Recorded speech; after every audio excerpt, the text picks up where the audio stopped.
Hello and welcome to this morning worship talk from Hersham Baptist Church. My name is Phil, I'm the pastor of church here. It's great to have you with us.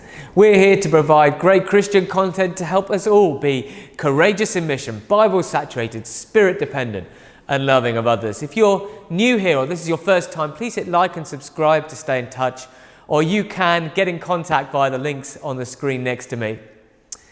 Today is Easter Sunday. Christ is risen, he's risen indeed. It's the day when we celebrate the pivotal event at the heart of the Christian faith, the moment in world history around which everything else turns, the resurrection of Jesus. It's a day when we remember and proclaim that Jesus died, that he came back to life again. It's important that we remember that this isn't just a religious belief. It isn't a mystical philosophy.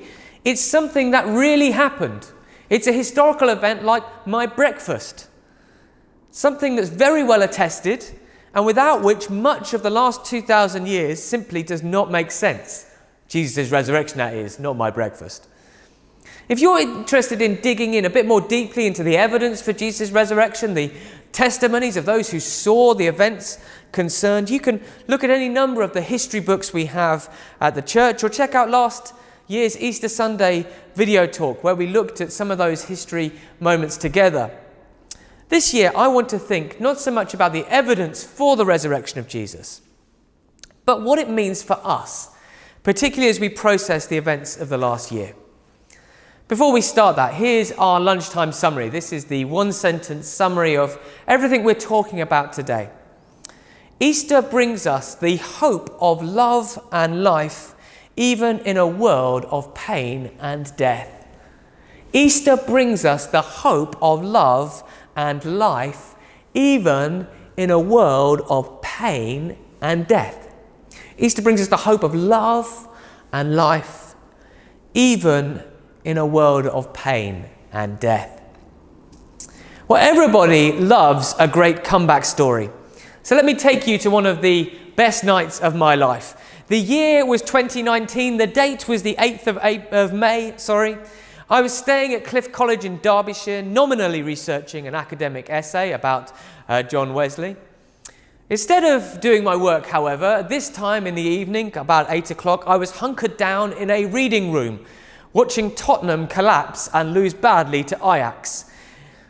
We were 50 minutes into the second match of the tie, and Tottenham were 3-0 down over the two games, including an away goal. For those of you who don't know much about football, that's really bad.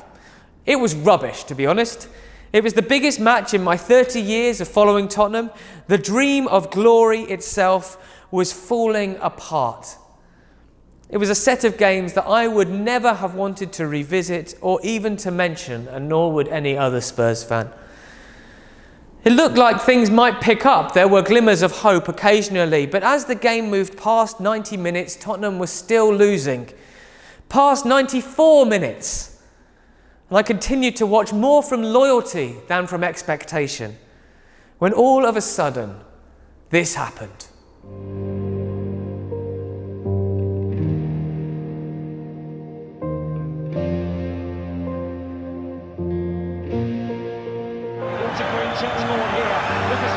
Bursting through the middle, brilliant goal. Spurs have the area. Lucas Moura in possession. Oh, incredible! Lucas Moura has scored again. They're slipping. They're sliding. It's in. Lucas Moura with the hat-trick goal. Spurs are going to the Champions League final for the first time in their history. I do not believe it.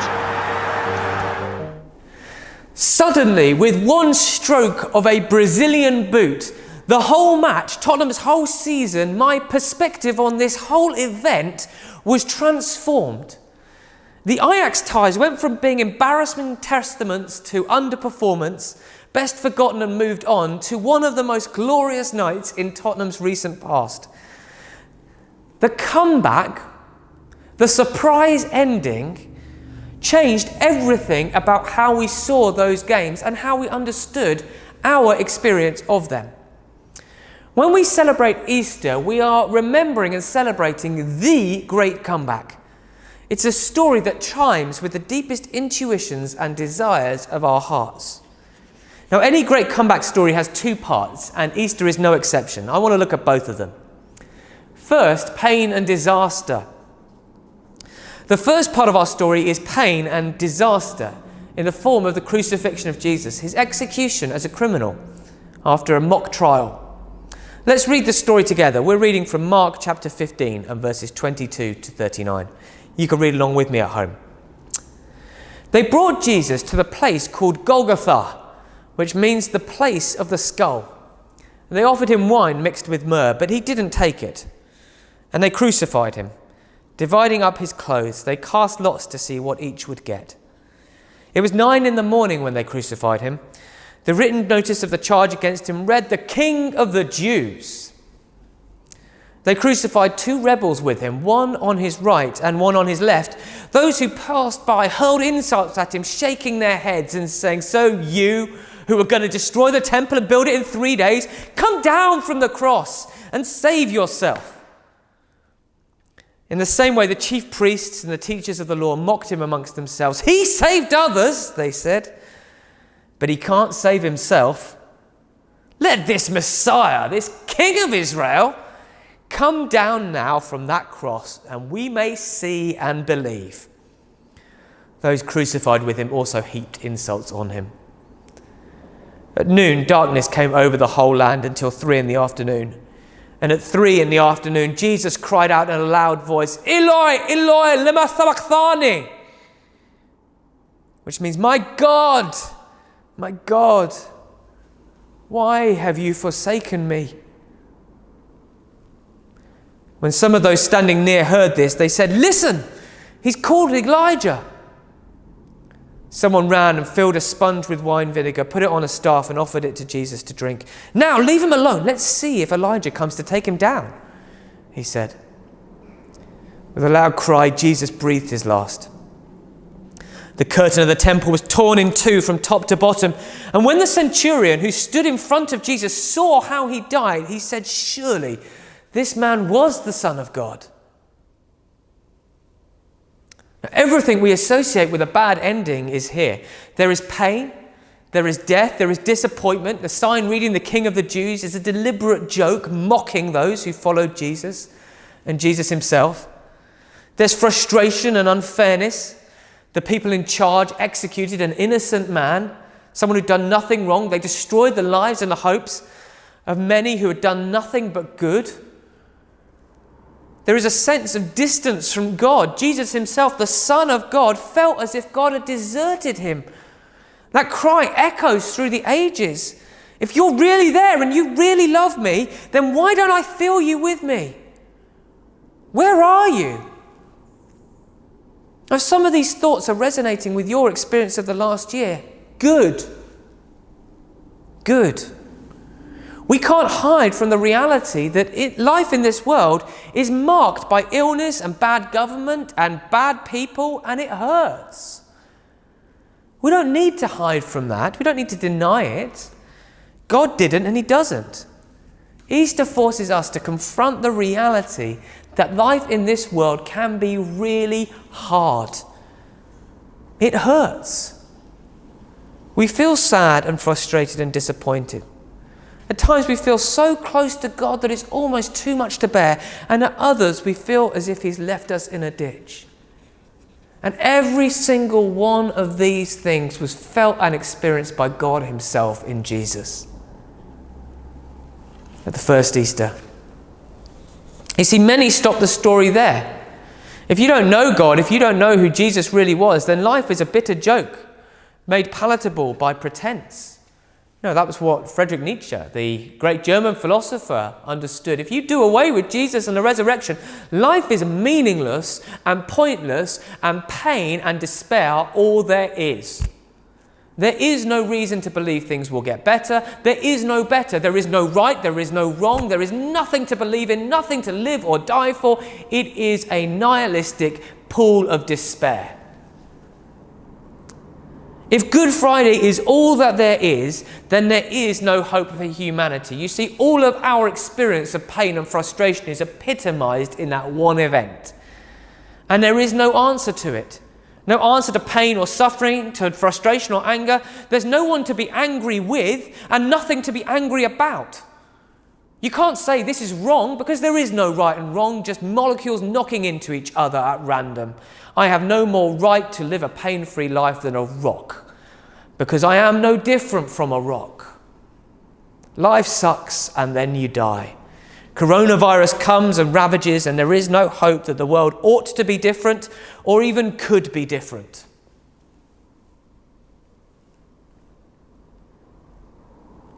But thank God, the story did not stop there. Thank God, Good Friday was not the final word. Thank God, the cross is not the final word. You see, God walks with us through suffering and pain and frustration. He knows what we experience because he has experienced it himself, but he does not leave us in it. See, if Easter stops on Good Friday, then it's a tragedy. A great man, God's Son, executed in pain, followers with their hopes dashed and disappointed, a victory for pride and prejudice and all the worst parts of human life. Yet it doesn't stop there. It didn't stop there. Jesus was buried in a stone tomb with an enormous rock rolled in its place in front of it, placed under armed guard. 3 days later, on Easter Sunday, Jesus' friends returned to the tomb, wanting to care for him even in his death, hoping that someone would allow them in. What happened next changed the world. We pick it up in John chapter 20 and verse 1. Early on the first day of the week, that's what the Jews referred to the Sunday as. While it was still dark, Mary Magdalene went to the tomb and she saw that the tomb had been removed from the entrance, literally blown away. So she came running to Simon Peter and the other disciple, the one Jesus loved, and said, "They've taken the Lord out of the tomb. We don't know where they've put him." So Peter and the other disciple started for the tomb. Both were running, but the other disciple outran Peter and reached the tomb first. He bent over and he looked at the strips of linen lying there, but he didn't go in. Then Simon Peter came behind him and he went straight into the tomb. He saw the strips of linen lying there as well as the cloth that had been wrapped around Jesus' head. The cloth was still lying in its place separate from the linen. Finally, the other disciple who'd reached the tomb first also went inside. He saw and believed. So they still didn't understand from the scriptures that Jesus had to die and rise again. Then the disciples went back to where they were staying. Now Mary stood outside the tomb crying. As she wept, she bent over to look in the tomb, and she saw 2 angels in white seated where Jesus' body had been, one at the head and the other at the foot. They said to her, "Woman, why are you crying?" "They've taken my Lord away," she said. "I don't know where they've put him." At this, she turned around and saw Jesus standing there. But she didn't realize it was Jesus. He asked her, "Woman, why are you crying? Who is it you're looking for?" Thinking he was the gardener, she said, "Sir, if you carried him away, tell me where you've put him and I'll get him." Jesus said to her, "Mary."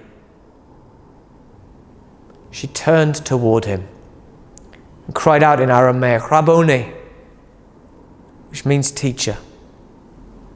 Jesus said, "Don't hold on to me, for I've not yet ascended to the Father. Go instead to my brothers and tell them, I'm ascending to my Father and your Father, to my God and your God." Mary Magdalene went to the disciples with the news, "I've seen the Lord." And she told them the things that he'd said to her. On the evening of that first day of the week, when the disciples were together, with the doors locked for fear of the Jewish leaders, Jesus came and stood among them and said, "Peace be with you." After he said this, he showed them his hands and his side. The disciples were overjoyed when they saw the Lord. See, Jesus died, but he didn't stay dead. He didn't remain in the tomb. He rose, his grave was empty, he was seen by hundreds, and his Spirit has used his followers to transform the world beyond recognition. This is an unshakable fact, and it lies at the center of human history. This is the indispensable explanation that lies at the center of every plausible account of the world. But what does it mean for you and for me right now? It doesn't mean we can avoid pain. We suffer, we're frustrated, we are sad at times, we die, just like Jesus did. But we know that when we face the pain and frustration of the world around us, we are not alone. Even when we feel abandoned, God is doing something in us and through us and for us. We just can't see it yet. And there is hope. There is the reasoned, positive, realistic expectation of a better world to come. There is hope, in other words, hope for joy overcoming sadness, hope for peace overcoming frustration and bitterness, hope for love overcoming hate, hope for light overcoming darkness. There is hope. And so, my friends, as we go forward into the world this Easter, facing whatever it may hold, let us acknowledge the pain and the frustration that the last year has brought. We can join with Jesus in shouting at God and owning our sense of anger and dismay. Yet we must also look forward. We need to move from Good Friday to Easter Sunday, past the pain of crucifixion and death to the joy of resurrection and life. We need to be people of hope. And we can be people of hope because of what Jesus has done for us. Easter brings us the hope of love and life, even in the midst of a world of pain and death. Let's stay tuned for communion.